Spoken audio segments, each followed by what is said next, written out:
Hey everyone, welcome back to Taking Back Monday. I am so excited that you decided to join us to say goodbye to the Sunday scaries and hello to work that is truly meaningful and makes you feel great about what you're doing every day.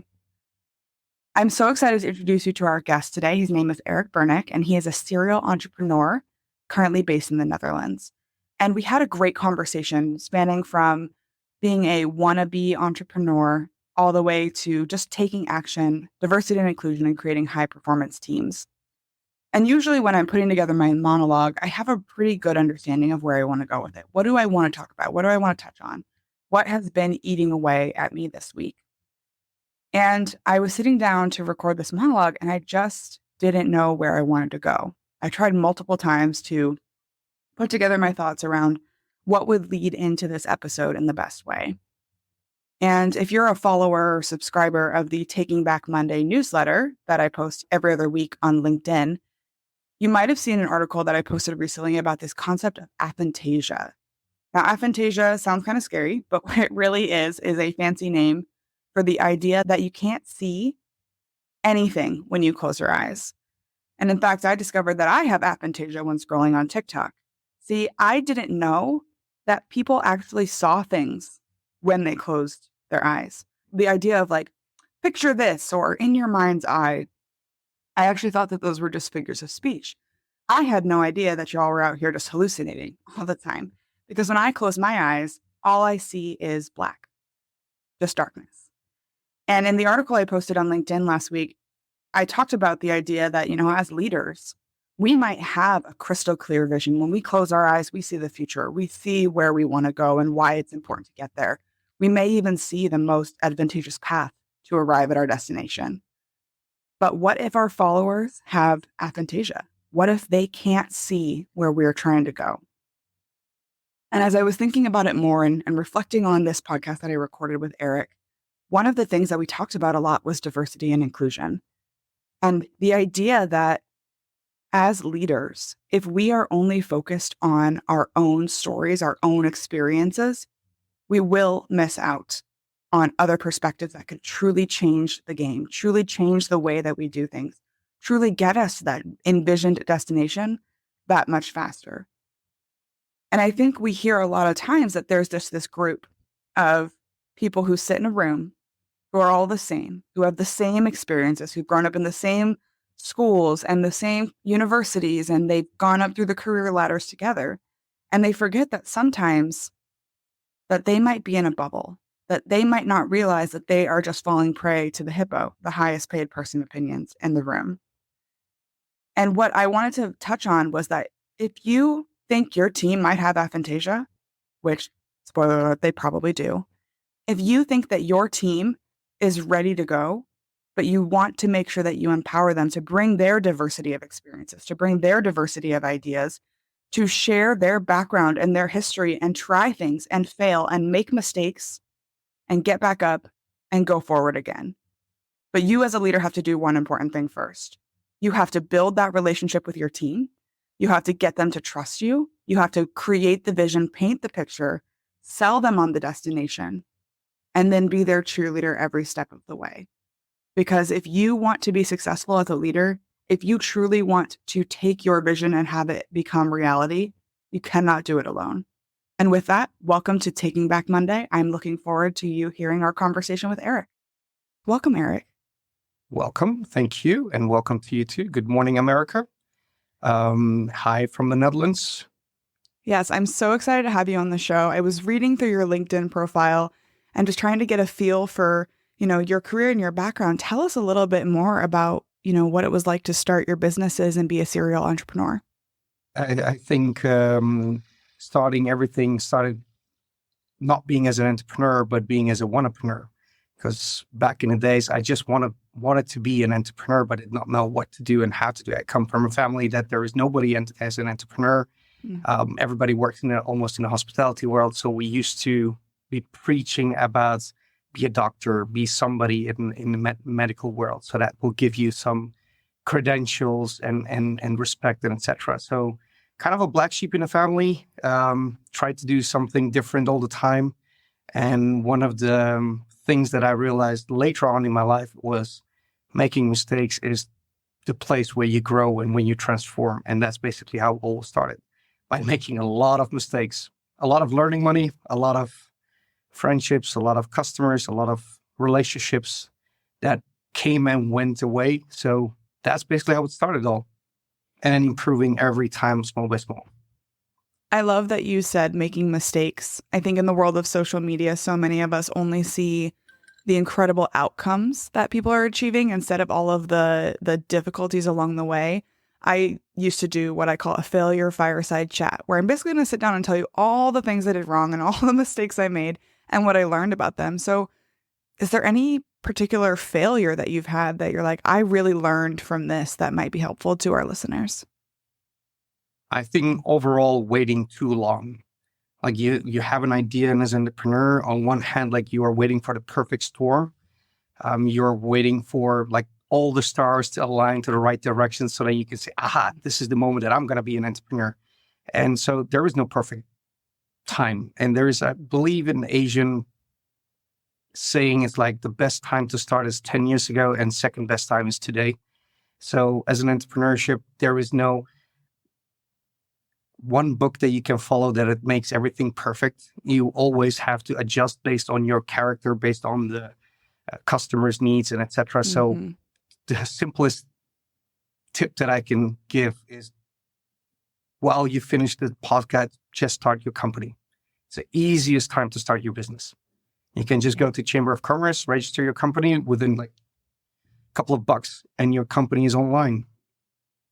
Yeah. So tell us about some of the businesses that you've started over the years. You know, what are some businesses that you decided to just start? My background is I was born in an African continent, lived there for 15 years. And then my parents come from my former Yugoslavia, which is now demolished a bit.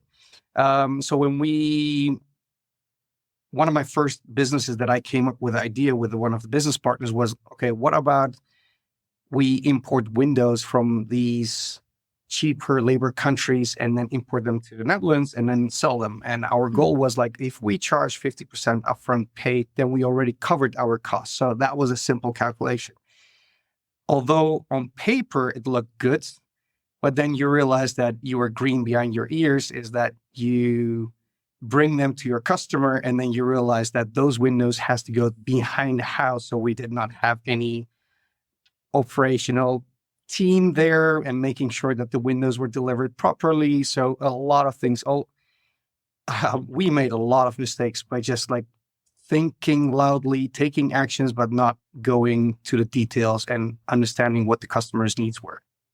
Yeah, I think that there's a huge need for balance, right? So I'm a strategic planner. I'm going to sit down and I'm going to craft this elegant, incredible thing. And then sometimes I miss the just do it side of that equation, right? But then there's people who are just doing it, who could really use an opportunity to sit down and like think about all the parts and pieces and how can we do this the right way instead of just going out and doing it. Yeah. So the question is there a right way? I mean, success leaves clues, that's for sure. There are a lot of successful entrepreneurs that already written a biography or several different strategic books and etc. where you can learn from it. But the times are evolving. I mean, just in the last 5 years, you see that the digital environment changed the game of entrepreneurship. Like you can literally just start selling anything online from anywhere. I mean, we are having a conversation like 5,000 miles away. So it's that's the beauty of creating ideas. And I love this quote from Steve Jobs that said, everything that is around you built by people that are not smarter than you and I are. Everything. I think that's important too, because there's a lot of talk in the industry right now about that concept of imposter syndrome, right? Like, who am I to do that? And I even, have built several successful businesses and still have those moments of, well, who am I to go give a speech to PhDs? I mean, they're way smarter than I am, right? Who am I to go, do something for this huge company? And even someone who has had great experiences still sometimes struggles with that. So how do you overcome imposter syndrome? How do you overcome that who am I kind of feeling? That's a very good question. And the first thing that pops up in my mind is literally being honest to yourself. Because we tend to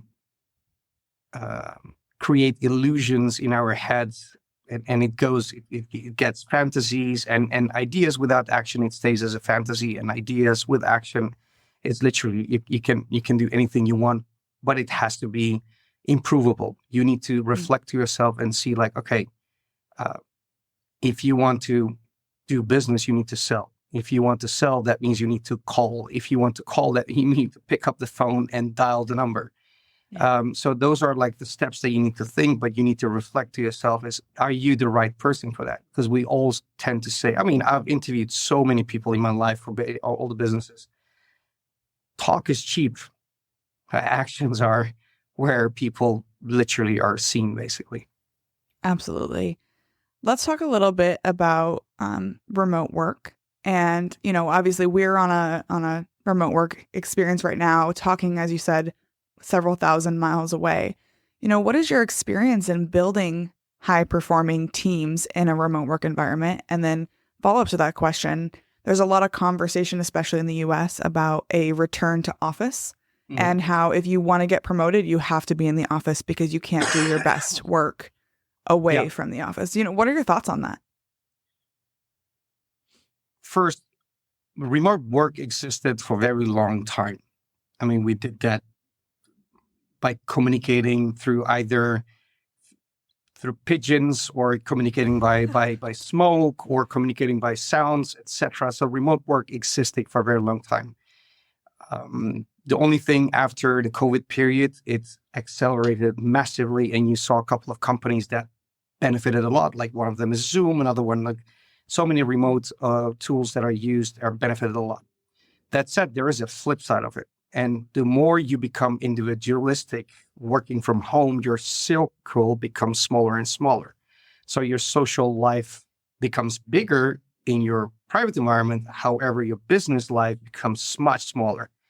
And I don't give a fudge about what kind of credentials, graduations you have. At the end of the bottom line, the more handshakes you have, the more opportunities you get.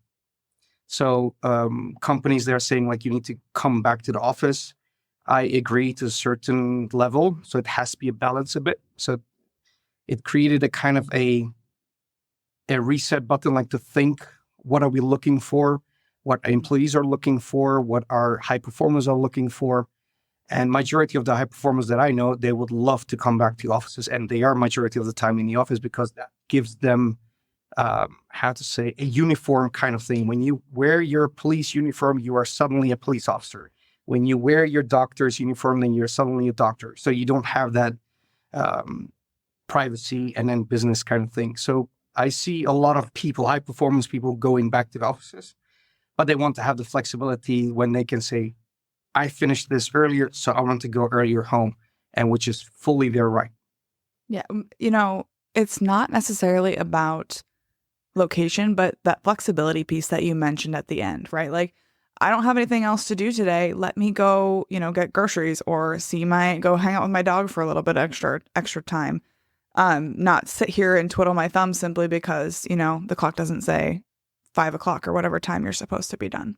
Absolutely agree. Like, okay, some of the jobs you cannot be that flexible when you work in a factory and etc. So we need to figure out a different way. A couple of decades ago, we used to work 12, 13, 14-hour shifts. And then suddenly the culture changed, and then we decided to work 8 hours.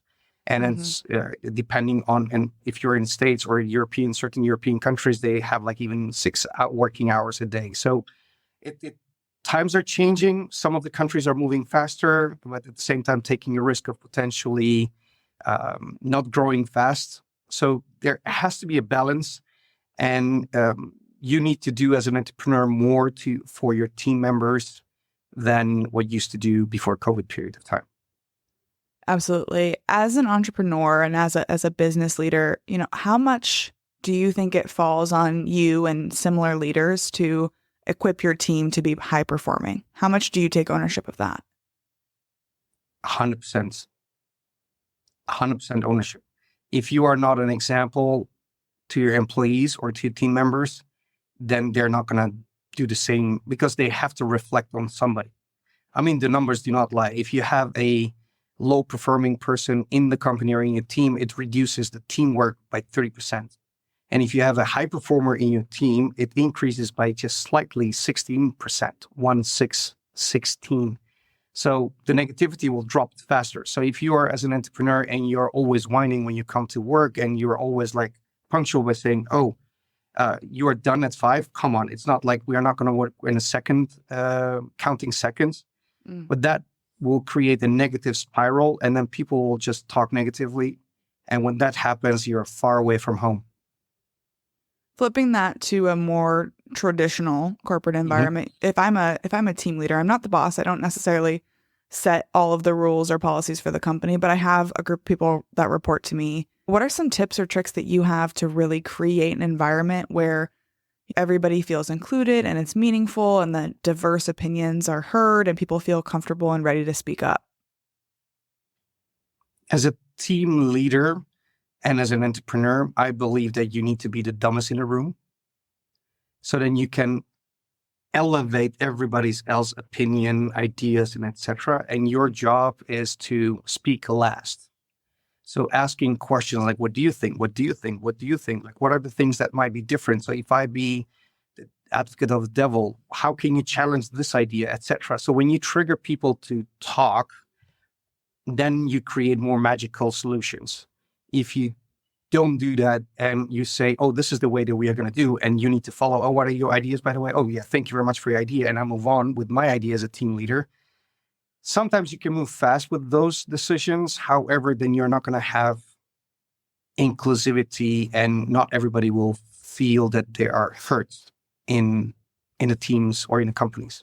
So as a team leader, I see that individual as an intrapreneur, a person that is running a company in a company, you're leading a team, and you need to also be an example in the company. I love that. One of the things that you're known for is diversity, equity, and inclusion. Tell us a little bit more about how important that is to you and how you're leading the way on that. I lead by example. I mean, I'm my appearance, my name, and etc. It gives a different assumption. Background is totally different. And I'm using that on my benefit. One of the things that I absolutely will promote as much as possible is that we need to take out the word of like, I did not get this job because of my background. I did not get this job because of my name and etc. We are all biased, all of us. And 87% of my companies are multicultural background people. Different sexual orientation, different religion, different countries, different continents, etc. What I trigger people by asking them, what do you want to achieve in your life? Because we all practice interviews in front of a mirror. I'm always going to try to pitch my best side of it. However, if you can, as an individual, if you can pitch it bigger than the company itself, what your goals are, then you can be an added value for the company, because we as an entrepreneurs are always looking for the best people with an edge of diverse, so then we can get different inputs and be better. If I will hire people that are similar as I am, good luck. We're just going to have a lot of coffee drinking, talking, and having a lot of parties. Yeah, we will come up with great ideas, but not actionable ideas. So you will need to have people that pushes your buttons. You will need to have people that disagree with you or you disagree with them. And a bottom line, what I like the American way is let's agree to disagree and move on, because the goal of the company's goal is more important than individual achievements. So from a value perspective, in your mind, when you are bringing in people with diverse backgrounds, what benefit does that bring to the company? What's, if besides doing the right thing, right, and including people of multi backgrounds, how does that make your company better or help you get ahead of the pack because you've thought about DEI? I'm not doing it because it's better for my company. What I'm doing it's better for my customers, because I want to give value for my customers. And if my customers are diverse, like majority of the corporates are all diverse, you will have people from different cultures, different backgrounds. And if you come up with a certain cultural background and you don't have the cross-cultural skills, you are going to make so many mistakes and not win the game and then translate the customer's needs. Because working in the Middle East and working in Asia and working in the Western countries, even like the country like Netherlands and Belgium, which is like within 1 hour I'm in Belgium, the cultural differences are so huge that you really need to have people that are adding value for the customers and not for the company. Because I think that we are missing the goal. The reason that companies exist because we want to make money. And the reason that we want to make money is because we want to add value and for that reason get recognition. So if I can help you achieve, then I can help myself to achieve my goals. So my goal will be getting the right team to achieve your goals and your needs that you need for your company to grow. I really want to highlight what you said. We were talking about, I said value for a company and you immediately flipped to value for your customer. I think a lot of companies forget that. A lot of people think, oh, I'm working for my boss or I'm working for the shareholders. But no, actually you're working to bring value to the customers. And that Absolutely. completely flips the paradigm of how your mind is thinking about how you're working for these people. You nailed it. That's literally the case. And we tend to, culturally, we tend to make it a bit like Fugazi, make it a bit bigger than it is. But it's at the end of the bottom line, if you peel the onion, you're going to go to the core and you realize that we are just doing it to make the customer happy so they can pay us for our services. Yeah, very important. Customer at the heart of that. Yes, good reminder for all of us.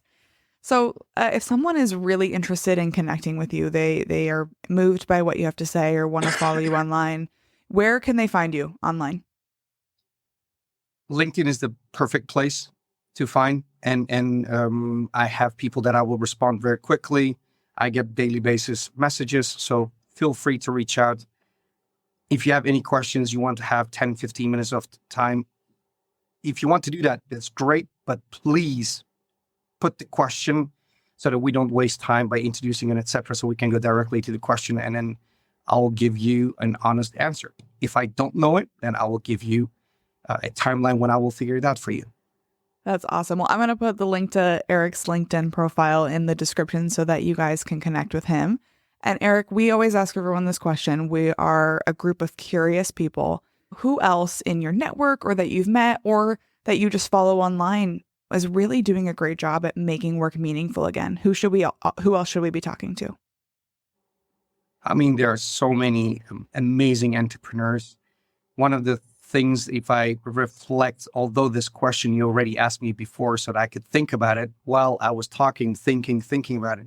One of the things that we realize as entrepreneurship, it's a lonely journey.